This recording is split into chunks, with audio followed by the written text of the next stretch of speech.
if you have been following the channel for a while and have seen my most recent videos, I think you will be wondering, Katrina, did you actually manage to do any reading in the month of July?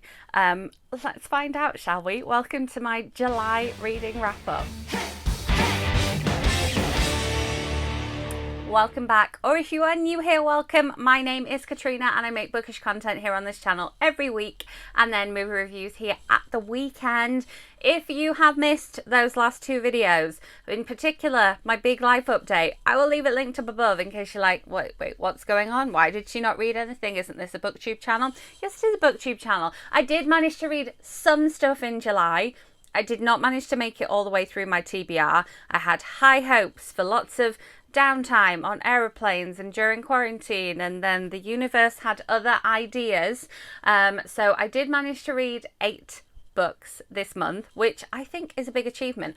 More importantly though, looking back through my list, all 8 of those books I really enjoyed. There were no like, oh well, I didn't really like that one, or that was a bit of a waste of time. So I think the fact that we only made time for essentially 2 books a week was a pretty good thing. So here's what I read. As always, I will break it down into ebooks, physical books and audiobooks, and I do have something in every category this month as well, which doesn't always happen. Even when I read 20 odd books, sometimes there is an empty category here. So let's kick it off. So I read Fresh by Margot, which I'd been really excited about getting to for so long, and I finally managed to sit down and read it, and I'm so pleased that I did because it was so good. This one comes out in the US on the 3rd of August, and I wish I was still there to get my hands on a gorgeous finished copy because it does look so delightful. It looks like one of those, you know, naked hardback type gorgeous books. I absolutely adored this one. This one follows Elliot in her freshman year of college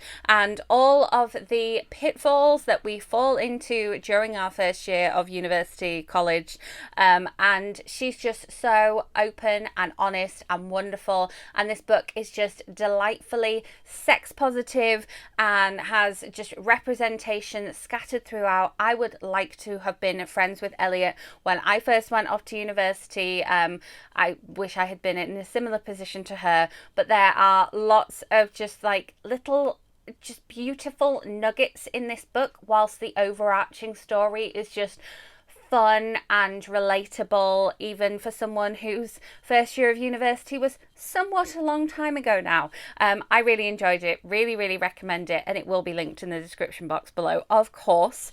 Then I was on the blog tour for this one. I finally read The Beginner's Guide to Loneliness by Laura Bambrey. I'm not sure what I expected from this book, but it definitely exceeded my expectations. I think when a novel is a debut, you always go in with different expectations, not necessarily higher, not necessarily lower, but I think that this one definitely exceeded whatever expectations I did have. I loved the idea of going off on this retreat, and again, a bit like the previous book, even though this is adult fiction, we still definitely grow and learn along with our main character at the same time as her, and I really enjoyed it. I thought it was a really impressive debut, and again, I really recommend it.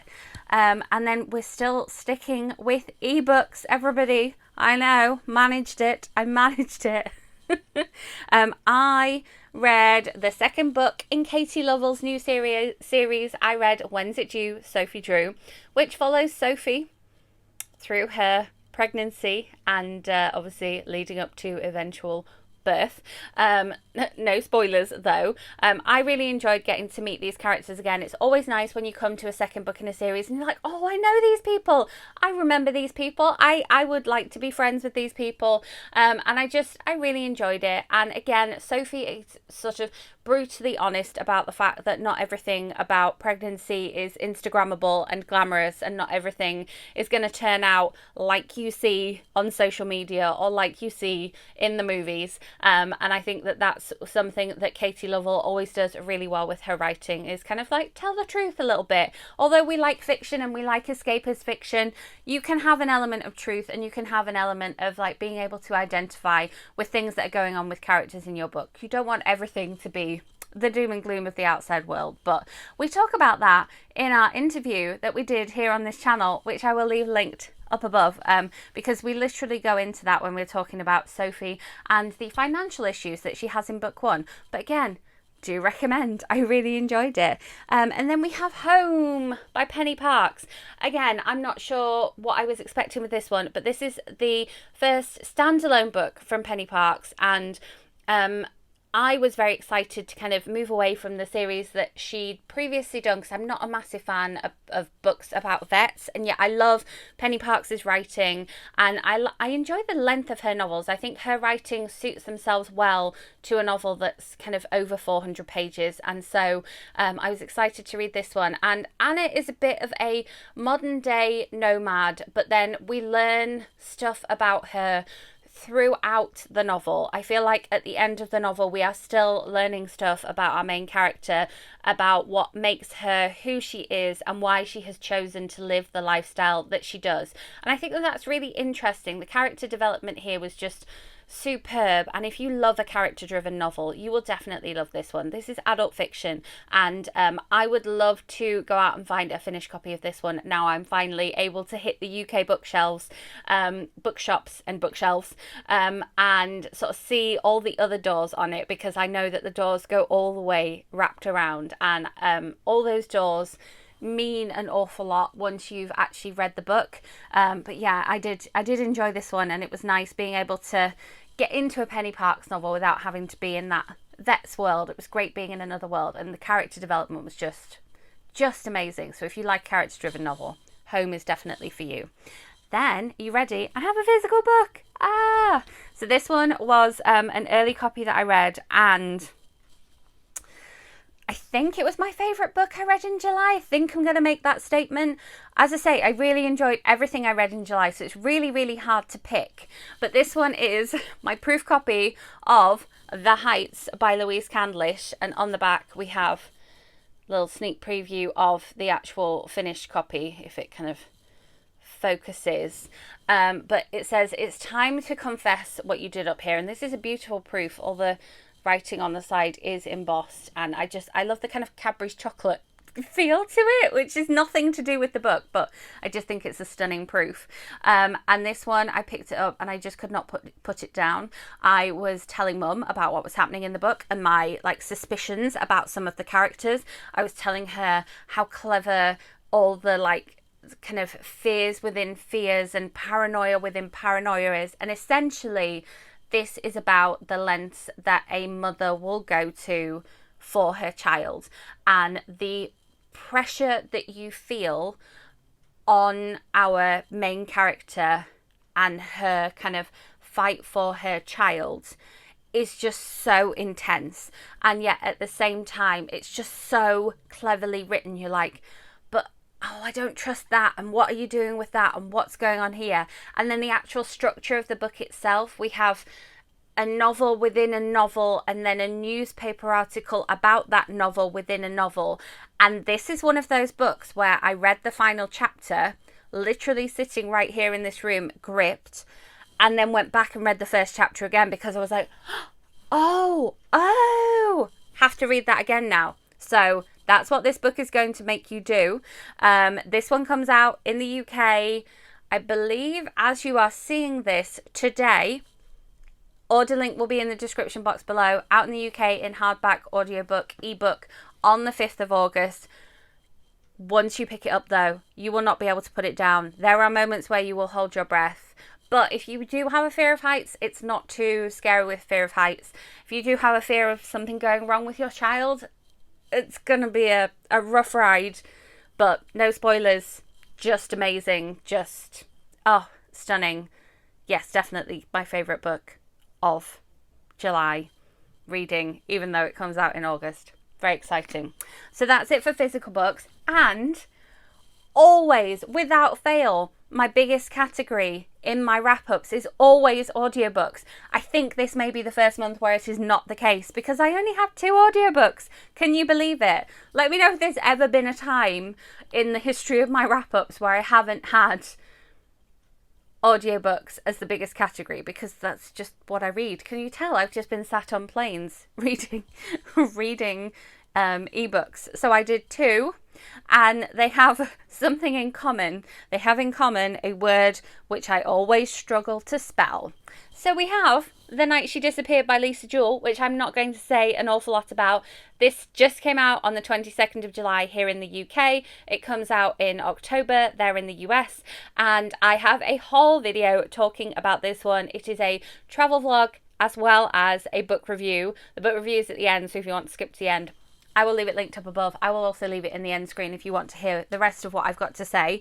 So, The Night She Disappeared, and then the other audiobook I did, which I feel like I was listening to basically throughout the whole month. Like, I remember listening to this next to the pool in Denver, in my car when I was out and about in Denver, and then also here in my bedroom in Yorkshire. So that's an interesting one. It's like, took me a little while, but that's not for want of enjoying it. This one, again, the cleverness and just the intricacy of the writing just blows my mind. Thinking outside the box, finding new ways to tell these stories, just amazing. This is The Disappearing Act by Catherine Steadman. I have full written reviews of almost all of these books on my blog, which is always linked in the description box. So if you want to sort of hear a slightly more coherent review of these ones, you can go to my blog and use the search bar to find my reviews of these. But yes, this one features an actress traveling to Hollywood. She's already made a name for herself here in the UK and won some BAFTAs, and now she's going to test for various things out in Hollywood. But then she meets someone who suddenly disappears, and she's like, there's something suspicious going on here, and whoa, there's so much suspicious stuff going on here. Again, another very character-driven novel. Perhaps this is why I've had such a good reading month. Maybe I just love a character-driven novel. But yes, this one is an adult thriller fiction. Love Catherine Steadman. How have I still not read Something in the Water? I don't know. But yeah, the US cover for this one has someone in water, but it's sort of more of a luxurious swimming pool, but a bit like The Night She Disappeared, and a bit like The Heights. You will be suspicious of basically everybody in this novel. The audiobook is narrated by Catherine Steadman because, in case you didn't know, she is also an actress.